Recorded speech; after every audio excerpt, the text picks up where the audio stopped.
यार आज हम कुछ चीज़ों पर बात करने वाले हैं। जैसे कुछ लोग होंगे मतलब ज़्यादातर लोग होंगे जिनका अभी सिलेबस कंप्लीट नहीं हुआ होगा, किसी का भी नहीं हुआ होगा कि शुरुआत ही हुई है, अभी 1-2 महीने से ही बैच स्टार्ट हुए हैं, तो अभी तो किसी का नहीं हुआ होगा। तो वो इस चक्कर में मॉक टेस्ट वगैरह भी नहीं देते, उनसे डर लगता है कि हमारे चैप्टर तो कंप्लीट ही नहीं है, हम कैसे मॉक टेस्ट दे सकते हैं, उसमें तुम्हारा स्कोर आएगा ही नहीं। तो एक टारगेट तुम्हारा ये है कि मॉक टेस्ट देना स्टार्ट कर दो तुम, ऐसा तुम्हारा माइंड सेट हो जाए। ये इस वीडियो में तुम्हें देखने को मिलेगा। ये एक गोल है तुम्हारा, तुम मॉक टेस्ट देना चालू कर दो, तुम्हारा माइंड सेट ऐसा हो जाए कि तुम मॉक टेस्ट से डर ना लगे। दूसरी चीज है कि चलो मान लो तुमने वो चैप्टर पढ़ लिया, अब तुम चैप्टर वाइज कुछ प्रैक्टिस कर रहे हो तो उसमें स्पीड नहीं आ पाती, एक्यूरेसी बहुत गलत हो जाती है, मतलब कम हो जाती है, क्वेश्चन आते हुए भी गलत कर देते हो तुम, कैलकुलेशन मिस्टेक, वो सारी चीजें। फिर तुम्हारा जो कॉन्फिडेंस है वो बढ़ाने के लिए, मैथ में जो कॉन्फिडेंस बढ़ाने के लिए कुछ चीजें मैं करना चाहता हूँ, वो अब से स्टार्ट होने वाली है। कई लोग बोलते हैं ना कि मैथ में कॉन्फिडेंस नहीं आ रहा, जीएटी तो तगड़ी है बट मैथ में नहीं आ रहा है, मैथ की कट ऑफ ही नहीं पार होती, उसमें कॉन्फिडेंस वगैरह नहीं आ पा रहा है उनका। फिर आता है हमारा जो इंपॉर्टेंट चीज है, जो मैंने कई बार बोली है कि तुम कहीं से भी कितना भी कंसेप्ट पढ़ लो, अगर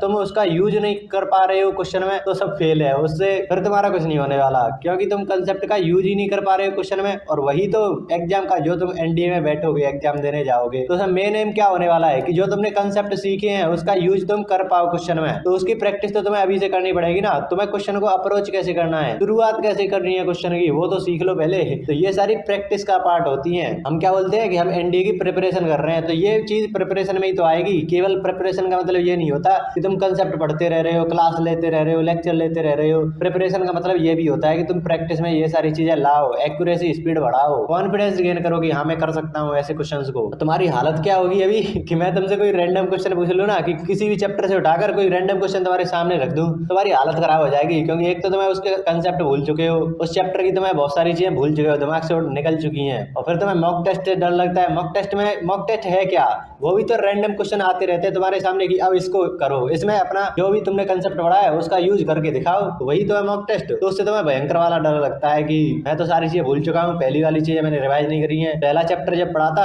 अब 5वां चैप्टर पढ़ रहा हूँ, पहले चैप्टर का कुछ याद नहीं है, ज्यादातर चीजें भूल चुका हूँ मैं। वो चीजें, किसी का सिलेबस, मतलब ज्यादातर का सिलेबस कंप्लीट नहीं हुआ है, तो फिर कैसे मैं प्रैक्टिस कर सकता हूँ, अभी कैसे कर सकता हूँ। चैप्टर वाइज तो मैं कर सकता हूँ प्रैक्टिस की, चैप्टर खत्म हुआ तब मैं कर लूँ, बट रैंडम प्रैक्टिस कैसे कर सकता हूँ। तो ये सारी दिक्कतें मेरे साथ भी हुई थी, और मैंने अपने दोस्तों पर भी ये देखा था कि उनके साथ भी ये दिक्कत हो रही है। तो ज्यादातर चांस है कि तुम्हारे साथ भी ये सारी दिक्कतें आ रही होंगी। तो इसका सॉल्यूशन मैंने अपने टाइम पर क्या करा था कि मैंने कई सारे तो जो चैप्टर, वो मॉक टेस्ट क्या, पीवाईक्यू पेपर होते हैं ना, पेपर होते हैं, तो वो मैंने डाउनलोड कर रखे थे। वहां से मैं ऐसे रैंडम कोई पीडीएफ खोली, उसका कोई भी क्वेश्चन उठाया, उसको या तो मैं चैट जीपीटी का बहुत यूज करता था उस वक्त भी, तो उस पर डालकर मैंने उसका पूरा कंसेप्ट देख लिया। या फिर यूट्यूब वगैरह पर भी तुम्हें 1-1, 2-2 मिनट की वीडियो मिल जाती है उसी कंसेप्ट को लेकर, तो वो साथ ही साथ तुम्हारा कंसेप्ट रिवाइज होता जा रहा है, रिवीजन जैसा होता है। जैसे तुम भूल जाते हो ना पिछले चैप्टर, तो उस तुम क्वेश्चन को कर रहे हो तो तुम्हें पुरानी चीजें याद आती जाएंगी, और तुम्हें कॉन्फिडेंस आएगा कि पेपर में ऐसे रैंडम क्वेश्चन आया तो मैं कर ले जाऊंगा। इतने सारे मैंने रैंडम प्रैक्टिस कर रखे थे, तो ये बहुत मतलब गजब की चीज थी। मैंने अपने टाइम पर इसको ट्राई करा था और बहुत अच्छे रिजल्ट दिखे थे। मॉक टेस्ट वगैरह मैं इसी के बाद ही देना स्टार्ट करा था, क्योंकि वो कॉन्फिडेंस आ रहा था कि मॉक टेस्ट में जो रैंडम क्वेश्चन आएंगे वो भी तो इसी तरीके से आएंगे, मैं कोई भी क्वेश्चन उठा ले रहा हूँ, वैसे तुम भी करना, तुम भी ऐसे कर सकते हो। बट इसका सॉल्यूशन अब मैं लेकर आया हूँ, मैं अब अपने टाइम से कुछ तो सीख कर आया हूँ। तो इसलिए मैंने रैंडम प्रैक्टिस की ये सीरीज ही चालू करी थी। इसमें मैंने पहले एक वीडियो बनाई थी, उसमें 3 क्वेश्चन मैंने कराए थे। ट्रिग्नोमेट्री का एक क्वेश्चन था, सीक्वेंट एंड सीरीज का था, और एक क्वाड्रेटिक का था। तो देखो तुम्हें 3 चैप्टर का छोटा छोटा पार्ट, तुम्हें छोटे छोटे कंसेप्ट रिवाइज हो चुके हैं, और अगर वैसा क्वेश्चन आया तो तुम कर ले जाओगे, ये पक्की गारंटी है। और बहुत डिटेल में कराए थे वो 3 क्वेश्चन, ऐसे नहीं थे कि तुरंत स्टेप लगाए करते करते गए खत्म, उसका पूरा कंसेप्ट बताया था, और जो फॉर्मूले थे उनका भी तुम्हें रिवीजन हो गया था। तो ये मैंने वीडियो से पहले ही ये लिख रखा था कि मुझे कराना क्या है, इस वीडियो में क्या बोलना है। मैं रैंडम क्वेश्चन उठाता था टीचर्स के, या फिर तुम यूट्यूब पर भी कोई टीचर वगैरह कराता है ना कोई चैप्टर, तो उसमें वो बीच बीच में क्वेश्चन डालता है, तुम उस क्वेश्चन को डायरेक्ट उठा लेना, तुम कोई भी चैप्टर डाल दो, मतलब रैंडम कोई भी क्वेश्चन चैप्टर डालो। जैसे तुम्हें डिफरेंशियल इक्वेशन का कोई क्वेश्चन करना है, मतलब सीखना है, तुम्हें इसका ज्यादा आइडिया है नहीं, चैप्टर तुमने नहीं पढ़ रखा, जैसे तुमने 12th में पढ़ रखा होगा, जो ड्रॉपर होंगे उन्होंने पहले पढ़ रखा होगा, पर तुम भूल चुके हो, तो तुमने उस टीचर की वीडियो खोली, उसमें जो क्वेश्चन करा रहा है उसको देखो कि ये कौन सा कंसेप्ट यूज कर रहा है इस क्वेश्चन में। ऐसे तुम्हारे सारे कंसेप्ट रिवाइज होते जाएंगे धीरे धीरे, और तुम्हें कॉन्फिडेंस आएगा, हाँ मैं रैंडमली चीजों को कर सकता हूँ। तो टीचर्स के या फिर पीवाईक्यू जो बुक वगैरह थी मेरे पास पीवाईक्यू की, तो उससे क्वेश्चन वगैरह उठाया, उसका कंसेप्ट और फॉर्मूला जो भी उसमें लगे थे वो यूट्यूब से या उस बुक से या फिर चैट जीपीटी का यूज करके उसको सीख लेता था कि आगे कभी काम काम आए तो यही चीज मैं अब करने का ट्राई कर रहा हूँ आपके लिए इसी स्टडी वाली चैनल पर, कि मैं कोई भी रैंडम 3-4 या 5 क्वेश्चन उठाकर लाया करूंगा डेली या फिर 1-2 दिन बाद, उसका तो मैं पूरा कंसेप्ट सिखाया करूंगा, फिर उस क्वेश्चन को करना दिखाया करूंगा, तुमको करके दिखाऊंगा उस क्वेश्चन को। वैसे तुम्हारे जो कॉन्सेप्ट वगैरह है वो रिवाइज होते जाएंगे और तुम क्वेश्चन कर भी पाओगे, तुम्हारे प्रैक्टिस भी हो जाएगी। इतने सारे क्वेश्चन कर रहे हैं, डेली 3 क्वेश्चन करोगे तो भी बहुत क्वेश्चन हो जाएंगे महीने में। और तुम क्लासेस वगैरह तो ले ही रहे होगे तो वो लेते रहना साथ में, ये बस एक्स्ट्रा प्रैक्टिस के लिए डाल देना इस सीरीज को। तो चलो स्टार्ट करते हैं। आज हम एक और ट्रिग्नोमेट्री का क्वेश्चन है, इसको देखना तुम पूरा कंसेप्ट देखने वाले हैं, जैसे क्लास में टीचर पढ़ाते हैं ना, उससे भी डीप में ले जाने का ट्राई करूंगा मैं इसको। तो क्वेश्चन वगैरह में ऐसा कुछ क्वेश्चन दे रखा है, इसको छोड़ो, पहले मैं जो सिखा रहा हूँ उस पर ध्यान दो, फिर तुम इस क्वेश्चन पर आना। तो ये तुमने ग्राफ दे रखा होगा, ये किसका मतलब किसी का ग्राफ नहीं है, ये सिंपल कोई ग्राफ है। जैसे मैं तुमसे बोल दूं ये तुम्हारे पास कोई ग्राफ है, या फिर ऐसे थोड़ा सा ऐसे ले लो, ये तुम्हारे पास ग्राफ है। अब मैं तुमसे बोलूं कि इसका एरिया निकाल कर दिखाओ, तो एरिया अंडर कर्व में तुमने पढ़ा होगा, जैसे छोटी छोटी स्ट्रिप काटते हैं, छोटी छोटी पत्तियां जैसी काटते हैं, ऐसे ऐसे करके फिर तुम उनका एरिया निकाल सकते हो। इसको मान लो तुमने एक्स मान लिया, इतने जो इसकी लेंथ है वो एक्स मान लिया, हाइट तुमने कुछ वाई मान लिया, ऐसे ही तो करते हैं। फिर ऐसे अलग अलग वो करते रहते हैं, ऐसे यहाँ पर तुमने एक्स काटा, यहाँ पर ऐसी सारी स्टेप करते करते फिर तुम बाद में क्या करते हो, इन सब को तुम जोड़ देते हो।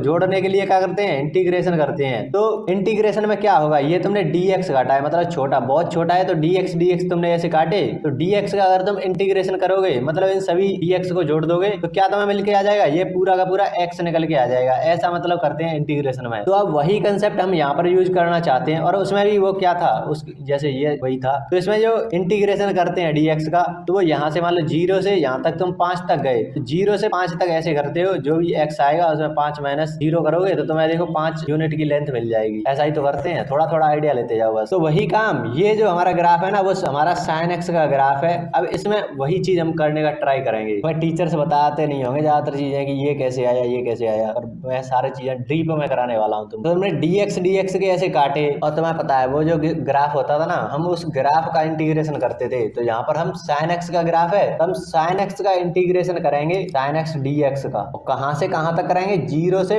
पाई तक करेंगे, क्योंकि देखो 0 से स्टार्ट करा है, पाई पर गया है। तो ये क्या आता है, हमारा एरिया निकल के आता है पूरा का पूरा। तो हमें एरिया निकालना है इस वाले का, ये जो पीला पीला दिख रहा है ना, उसका एरिया निकालना है। तो sin x का इंटीग्रेशन क्या होता है, cos x minus cos x। अब उसमें तुम क्या डालोगे, तुम 0 से पाई की लिमिट लगा दोगे, यही तो है। तो अब इसको तुम सॉल्व करो, minus cos pi minus minus minus एक और प्लस हो जाएगा cos 0, ऐसे ही तो होगा हमारा पास। अब पाई क्या है, सेकंड क्वाड्रेंट में आती है, यही तो आता है, ये इसमें आएगा, ऐसे बनाओ, ये 0 पाई बाई 2, ये पाई। तो यहाँ पर ये जो है, ये cos के लिए क्या आता है, नेगेटिव तो होता है। cos पॉजिटिव कहाँ पर होता है, यहाँ पर होता है, और यहाँ पर होता है। नेगेटिव कहाँ पर होता है, यहाँ पर और यहाँ पर। तो ये cos पाई है, वो एक नेगेटिव संख्या निकल के आएगा। और पाई पर कितना आता है, cos पाई का मान कितना होता है, 1 होता है। cos 0 का भी मान होता है 1, cos पाई का मान होता है -1। तो -1, एक पहले माइनस लगी ही थी, तो वो प्लस हो जाएगा, +1। cos 0 का मान +1 होता ही है। ये कितना निकल के आ रहा है आपके पास, 2 आ रहा है। इस पूरी ये जो पूरी चीज है, उसका आंसर तुम्हारे पास 2 निकल के आ रहा है। ये 2 क्या है, एरिया है। 2 यूनिट तुम्हारा एरिया निकल के आया है। कितने का एरिया निकल के आ रहा है, ये जो पीला वाला एरिया है उसका निकल के आ रहा है, इस वाले रीजन का। ये जो चीज है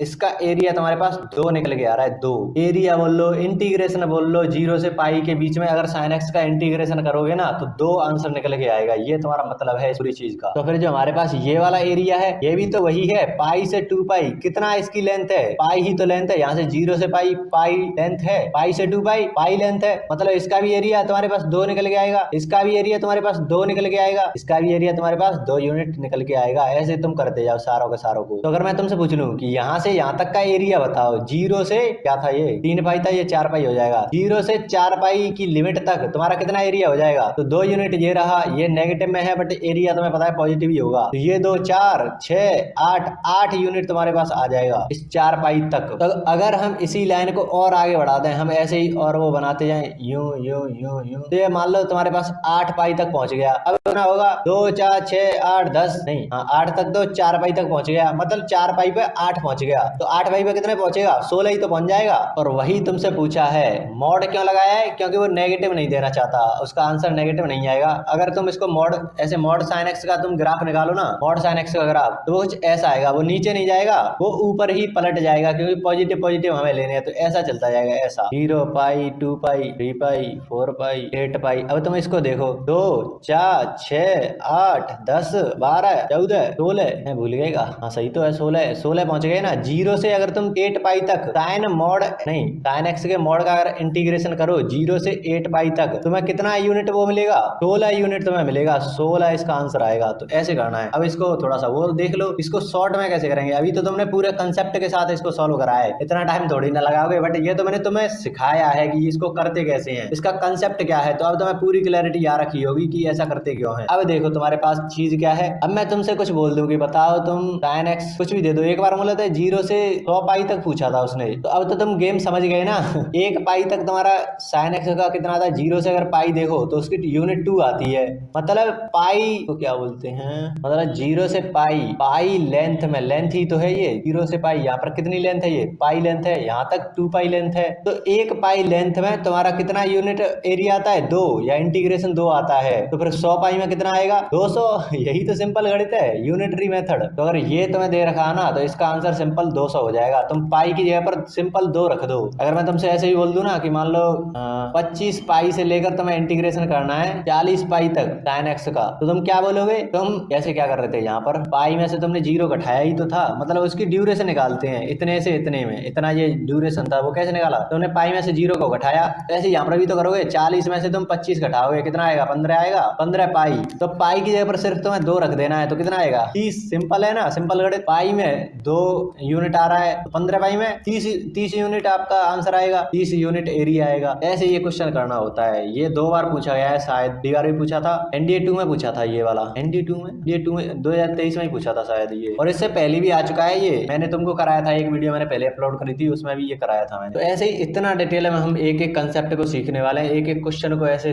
डिटेल में एनालिसिस करने वाले हैं, डीप में। तो चैनल को सब्सक्राइब जरूर कर लेना, आगे भी ऐसे क्वेश्चन आने वाले हैं। अभी तो ये पहला क्वेश्चन करा है, अभी तो रुको, 1-2 क्वेश्चन और करेंगे। अभी तो प्रैक्टिस, रैंडम प्रैक्टिस करनी है अभी हमें। अब अगला देखते हैं, ये तुम्हारा लॉग से है। पहला तुम्हारा ट्रिग्नोमेट्री और लॉग का क्वेश्चन, देखो रैंडमली कहीं से भी आ रहे हैं। अब देखना, मैं सारी चीजें तुम्हें बताता चलूंगा। तो नंबर ऑफ सॉल्यूशन पूछे हैं, कितने हल होंगे इसके। नंबर ऑफ सॉल्यूशन का मतलब तुम्हें एक्स के वैल्यू निकालनी होती है, यही तो मतलब होता है। नहीं पता तो बता देता हूँ। नंबर ऑफ सॉल्यूशन का मतलब होता है एक्स का कितने मान तुम्हें निकाल सकते हो इससे। एक्स का मान हमें निकालना है, इसमें से कितने एक्स के मान आ सकते। इसको तुम सॉल्व करो तो उससे पहले तुम्हें कई प्रॉपर्टी पता होनी चाहिए। तो जैसे जैसे इसमें प्रॉपर्टी लगेगी ना, वही मैं तुमको बताता चलूंगा। जैसे यहाँ पर तुम देखो, इसका बेस है वो 2 है, इसका बेस 4 है, और 4 को हम क्या लिख सकते हैं, 2 का स्क्वायर लिख सकते हैं ऐसे। तो ये तुम्हारा क्या आ जाएगा, 2 स्क्वायर x माइनस 1। और तुम्हें पता होगा, अगर मैं तुमसे बोलूं log a का स्क्वायर x, तो इसका मतलब होता है कि तुम 2 को बाहर लाओगे ना, बाहर ही तो लाते हैं, तो वो 1/2 इस फॉर्मेट में आएगा, log ax ऐसा हो जाएगा। बट अगर जो a तो ये रहा बेस, अगर x के ऊपर स्क्वायर लग जाए, उसके डोमेन, ये क्या है, log का डोमेन है, डोमेन ही तो x होता है। तो अगर उसके ऊपर x है ना, तो वो डायरेक्ट तुम्हारा 2 बाहर आ जाता है, log ax। ये 2 प्रॉपर्टी होती है। अगर बेस पर स्क्वायर लगाए ना, तो वो बटे में आ जाता है, 1/2 के तरीके में आ जाता है। और अगर डोमेन पे ही लगाए स्क्वायर, तो वो बाहर सिंपली आ जाता है। तो यही चीज यहाँ पर होगी, ये जो बेस पर अगर 2 लगाए ना, तो वो बाहर आ जाएगा 1/2 फॉर्मेट में। सर log 2x माइनस 1 चल ही रहा था, बराबर आपका log 2x माइनस 3 ये पहले से ही था। तब क्या होगा, अगर ये यहाँ से उठकर बाहर आ रहा है, तो यहाँ से उठाकर हम उसे ऊपर भी तो रख सकते हैं। तो इस वाली 2 को हम यहाँ पर रख सकते हैं, एक्स स्क्वायर हो जाएगा। तो ऐसे ये जो 1/2 है, उसको हम इसके ऊपर भी तो ला सकते हैं। तो log 2x माइनस 1 का पावर 1/2, मतलब अंडर रूट लग गया, ऐसा ही तो है। 1/2 का मतलब अंडर रूट लगा है, x की पावर 1/2 बराबर रूट x, ऐसी तो होता है। बराबर वो आ रहा है log 2x माइनस 3। तो अब सिंपल तुम्हारा दोनों तरफ log 2 है, log 2 है, तो उसको तुम हटा सकते हो। अगर तुम्हारा x है, नहीं, तुम्हारा जो बेस है वो एक तो 0 से बड़ा होना चाहिए, 1 से बड़ा होना चाहिए। अगर पॉइंट में होता है, तो जैसे मैं तुमसे बोलूँ, ये शायद मैंने, चलो ठीक है, log x अगर तुम्हारा log y से बड़ा है, और तुम्हारे जो बेस है ना वो 1/2 है, 1/2 मतलब पॉइंट में, तो इसको जो इसकी जो प्रॉपर्टी होती है ना, वो थोड़ी सी चेंज हो जाती है। अगर a 1 से बड़ा है, तो उसकी प्रॉपर्टी थोड़ी सी अलग होती है, इसकी थोड़ी अलग होती है। इसमें log होता है ना, वो डिक्रीजिंग फंक्शन होता है, तो मैं बाद में बताऊंगा ये सारी चीजें, अभी इसमें थोड़ा सा कम यूज है। तो सिंपल अगर तुम इसको हटाओगे ना, अगर तुम log को काटोगे, तो ये ऐसे नहीं आएगा, ये तुम्हारा गलत हो जाएगा, ये पलट जाता है। y आपका x इधर, ये पूरा का पूरा पलट जाता है, ये तुम्हारा सही है, ये नहीं है। अगर पॉइंट में हुआ तो, और अगर ये 1 से बड़ा है, मान लो 2 है, तो सिंपल तुम्हारा ये वाला सही हो जाएगा। यही चीज है, तुम यहाँ से log को हटाओगे ना, सिंपल है वो बराबर आ जाएगा x माइनस 1 का 1/2 बराबर x माइनस 3। ऐसा तुम्हारा पास इक्वेशन जैसी निकल के आ जाएगी, और तुम्हें साफ दिखने लग गया होगा कि हमें x निकालना था, और x ही यहाँ पर है। और एक चीज ध्यान रखना, log के अंदर जो भी चीज होती है वो हमेशा पॉजिटिव होती है, तुम्हें ऐसा नहीं कर सकते कि log -3 ये गलत है, बिल्कुल गलत है, सरासर गलत है। log के अंदर जो भी तुम x डालोगे वो हमेशा पॉजिटिव ही होगी। तुम अगर log का ग्राफ भी देखोगे ना तो वो कुछ ऐसा जाता है। तो देखो ये x क्या है, ये आपकी पॉजिटिव वाले में ही तो आ रहा है, x आपकी पॉजिटिव है। तो यहाँ पर नेगेटिव आपका डोमेन डाल ही नहीं सकते। x में ये वाले ये क्या है, ये तुम्हारा x पूरा डोमेन है। इस डोमेन में तुम्हारा ग्राफ कहाँ पर जा रहा है, इधर x पॉजिटिव साइड में जा रहा है, इधर तो नेगेटिव वाली होंगे ना, तो नेगेटिव तो तुम डाल ही नहीं सकते। तो ग्राफ से भी तुम इसे समझ सकते हो। और इस ग्राफ को ध्यान रखना कि ये ग्राफ कैसा है, लॉग का ग्राफ ऐसा कुछ होता है, ऐसा ई का उल्टा जैसा है। तो हमें आगे चलकर हम जो x की वैल्यू निकालेंगे ना वो हमें यहाँ पर डाल के देखनी पड़ेगी कि कहीं x डालने पर ये नेगेटिव तो नहीं हो गया, क्योंकि लॉग के अंदर नेगेटिव आना नहीं चाहिए। मान लो तुम्हारी वैल्यू कुछ आ गई, 1 आ गई, मान लो x की वैल्यू 1 आ गई, तुम इसमें रख के देखोगे कि वो x इसमें रखने पर क्या आएगा, -2 आएगा, और वो तो हो नहीं सकती। वैसे x हमें हटाना भी पड़ेगा, ये तुम्हें थोड़ी देर में समझ में आएगा। तो इसको सॉल्व करो, तुम दोनों तरफ स्क्वायर ले लोगे, ये x -1 हो जाएगा, उधर x -3 का स्क्वायर हो जाएगा, ऐसे ही तो होगा। अब इसको खोलो तुम, x -1 बराबर x square plus 9 minus x, ऐसा है x स्क्वायर माइनस और x को इधर ही ले आओ तो वो -7x, एक इधर आएगा 10 हो जाएगा, प्लस 10। ये तुम्हारे पास क्वाड्रेटिक इक्वेशन आ गई है। इसको सॉल्व करो, 10 को 2 भागों में तोड़ो, 2 × 5, दोनों को अगर माइनस माइनस लोगे तो गुणा करने पर +10 आ जाएगा और जोड़ने पर -7 आ जाएगा। तो तुम्हारी जो x होगी वो 2 होगी और +5 होगी।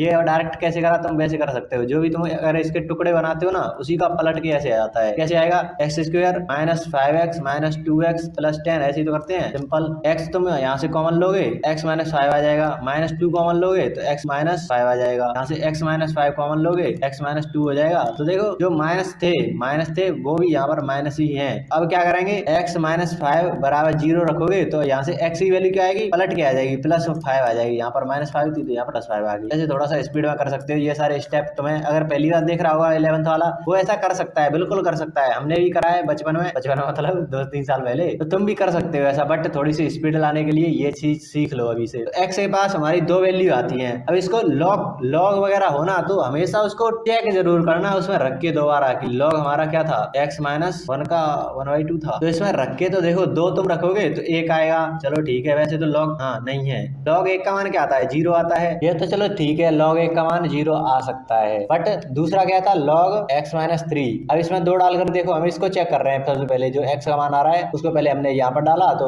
वो तो सही आ गया, हमारा आंसर सही आ रहा है। बट यहाँ पर डालकर देखो 2 -3 -1, log में कभी -1 डाल सकते हैं, नहीं डाल सकते। ग्राफ से ध्यान उठाओ, यहाँ पर x वाली वैल्यू हम डाल ही नहीं सकते, केवल प्लस वाली डाल रहे हैं x। यहाँ पर ये तो नहीं हो सकता, मतलब ये 2 है ना, वो इसको सेटिस्फाई नहीं कर रहा, अनडिफाइंड हो जा रहा है, तो x हमारा आंसर नहीं होगा। x हमारा कोई वैल्यू नहीं आएगी जैसी। x तो कटा, बचा गया 5। अब इसको भी चेक कर लो कि कहीं ये भी तो गड़बड़ नहीं कर रहा, तो इसमें डालोगे तो सिंपल आपका क्या आ जाएगा, 4 आ जाएगा, log 4। उसकी वैल्यू तुम निकाल सकते हो आराम से। कैसे निकालोगे, 2 का स्क्वायर करोगे log के अंदर और उसके ऊपर तुम्हारा 1/2 है, उससे ये गया। log 2 की वैल्यू कितनी आता है, 0.414 ऐसी आती है ना, या 144, अरे 30 40 0.30 10, वो तो 102 की मान था 141। वैसे तुम्हारा प्रॉपर मान निकल के आ रहा है। तो 5 इसमें डाला तो चला। अब दूसरा वाला हमारे पास क्या था, x -2 था, 5 यहाँ पर डालो तो भी आपका पॉजिटिव ही आ रहा है, 2 आएगा log 2, तो फिर से आपका मान यही आ गया। तो मतलब 5 को तुम डालो दोनों में, आपका परफेक्ट आ रहा है। तो x की कितनी वैल्यू, केवल 1 वैल्यू। अब यही चीज यहाँ पर देखो, x का नंबर ऑफ सॉल्यूशन पूछा था तो कितने आया, केवल 1 आ रहा था, x बराबर 5। x बराबर जो 2 था वो तो इनवैलिड हो गया। तो ऐसे देखो इसमें कई सारी प्रॉपर्टी लगी, तुम्हें सॉल्व करना सीखा है पूरा क्वेश्चन, तो आगे ऐसा आया तुम्हें कॉन्फिडेंस रहेगा कि मैं ऐसा कर सकता हूँ। अब तुम ऐसा ही कोई क्वेश्चन करके देखो, तुम्हारी स्पीड और एक्यूरेसी दोनों बढ़ चुकी होंगी, गारंटी कर चुका हूँ। पिछली वाली वीडियो में मैंने जब यही मेन का एक क्वेश्चन कराया था, उसके बाद मैंने एनडीए का तुमको कराया था, तो एनडीए का करते वक्त स्पीड आई थी कि नहीं आई थी, आई थी। तो ऐसे ही अगर तुम ऐसा क्वेश्चन तुम्हारे पेपर में आया तो तुम्हें कॉन्फिडेंस आ जाएगा, एक तो कि मैंने ऐसा क्वेश्चन पहले देख रखा है, तो इसको तुम भाग के ट्राई करोगे कि ये तो चलो मैं कर दूंगा। तो कॉन्फिडेंस, स्पीड, एक्यूरेसी तीनों के तीनों आपके एक साथ देखने को मिलेंगी। तो ये फायदा है इस सीरीज का। हल्के मत लेना इसको, फिर से बोल रहा हूँ, सब्सक्राइब कर देना और अपने फ्रेंड को चैलेंज कर देना कि इस वीडियो में जो भी क्वेश्चन है ना उसको बिना देखे सॉल्व करके दिखाओ एक बार। रैंडम तुम उसको फेंक के मारो इसको, जैसे वो लोग बोलते हैं ना कि ऐसे ही कोई रैंडम क्वेश्चन कर रहे होंगे प्रैक्टिस, और तुम्हें पकड़ा देंगे इसको सॉल्व करके दिखाओ। लाइब्रेरी वगैरह देखा है ना, बगल में दे देंगे कि इसको सॉल्व करके दिखाओ। ऐसे तुम इस वीडियो को भेज दो, इन 3 क्वेश्चन को करके दिखाओ पहले बिना सॉल्यूशन देखे। तो चलो अब एक और क्वेश्चन देख लेते हैं। वैसे तो वीडियो लंबी हो चुकी है, बट पूरा कंसेप्ट तुम्हें समझ में आया होगा। एक छोटा सा क्वेश्चन और देख लेते हैं कहीं से ढूंढकर। अब लास्ट क्वेश्चन देख लेते हैं, सिंपल सा रख दिया, नहीं तो वीडियो बहुत लंबी पहुंच जाती। रूट पूछा है माइनस आयोटा का, माइनस आयोटा का स्क्वायर रूट, मतलब इन सब में से कौन सा है इसका स्क्वायर रूट। मत तो तुम्हें क्या करना, इनका स्क्वायर करोगे तभी तो ये पहुंचेगा। यही तो मतलब स्क्वायर रूट निकाल लेगा कि इसका अगर स्क्वायर रूट करोगे, अंडर रूट करोगे तो कुछ चीज आएगी, मतलब माइनस, हाँ, इसका अंडर रूट करोगे तो कोई चीज आएगी, तो उसका स्क्वायर करोगे तभी तो ये चीज आएगी। सिंपल है ना। माइनस आयोटा, जैसे अंडर रूट 4 का मान क्या आएगा, 2 आएगा, तो 2 का स्क्वायर करने पर ही तो ये आएगा।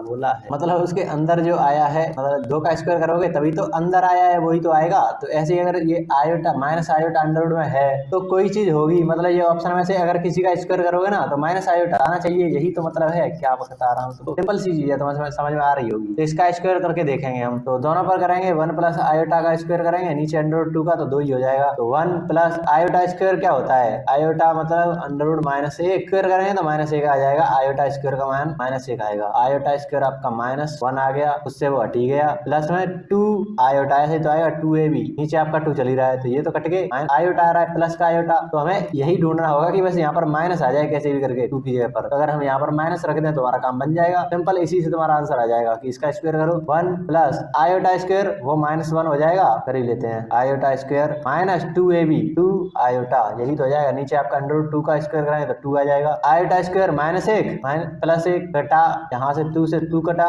माइनस 1 आ रहा है, और हमें चाहिए क्या था, यही तो चाहिए था, माइनस आयोटा। तो ये सिंपल सा सवाल था, तुम आसानी से कर सकते थे। तो ये 3 क्वेश्चन थे और तुम्हें पता चल गया होगा कि कितनी डीप में, हमने डिटेल में हमने ये सारे क्वेश्चन करे हैं। ऐसे ही रैंडम क्वेश्चन करने के लिए चैनल को सब्सक्राइब जरूर कर लेना। आगे डिटेल्ड लेक्चर और मिलने वाले हैं, ये साथ में चलते रहेंगे, और वोकैबुलरी वगैरह भी, इंग्लिश की वीडियोज भी चलती रहेंगी, 1 शॉट वगैरह में बनाने का ट्राई कर रहा हूँ। तो मिलते हैं नेक्स्ट वीडियो में, तब तक के लिए कुछ ना कुछ सीखते रहिए। धन्यवाद।